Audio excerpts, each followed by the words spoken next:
মঙ্গলবার 18ই August তেজগাঁওয়ে BRTC আয়োজিত অনুষ্ঠানে এই বাস সার্ভিসের উদ্বোধন করা হয়। উদ্বোধনী অনুষ্ঠানে সড়ক পরিবহন ও সেতুমন্ত্রী শেখ রবিউল আলম ও প্রতিমন্ত্রী হাবিবুর রশিদ সহ সংশ্লিষ্ট কর্মকর্তারা উপস্থিত ছিলেন।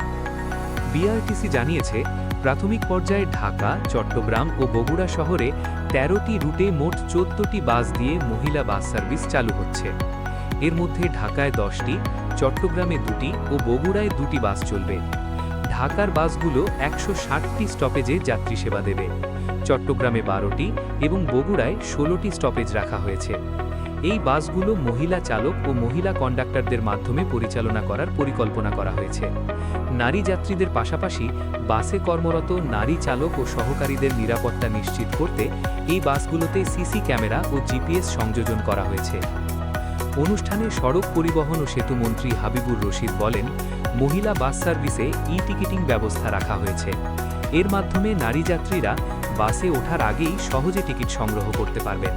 এতে কাউন্টারে অপেক্ষার সময় কমার পাশাপাশি গণপরিবহনে প্রযুক্তি নির্ভর সেবা নিশ্চিত হবে। সড়ক পরিবহন ও সেতুমন্ত্রী শেখ রবিউল আলম বলেন, নারী যাত্রীদের শুধু বাসে ওঠার পর নয়, অপেক্ষার সময়ও এবং বাস থেকে নামার সময়ও নিরাপদ পরিবেশ দিতে হবে। নারীদের নিরাপদ যাতায়াত নিশ্চিত করা রাষ্ট্রের দায়িত্ব। এই সেবা শুধু উদ্বোধনের মধ্যে সীমাবদ্ধ না রেখে নিয়মিতভাবে এর মান উন্নত করতে হবে।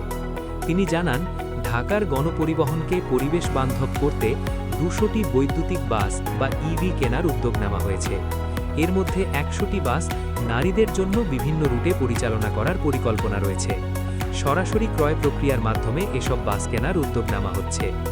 মন্ত্রী আরও বলেন, বর্তমানে কয়েকটি জেলায় নারী বান্ধব বাস সেবা চালুর উদ্যোগ নেওয়া হলেও ভবিষ্যতে অন্যান্য বিভাগেও এ সেবা সম্প্রসারণের পরিকল্পনা রয়েছে।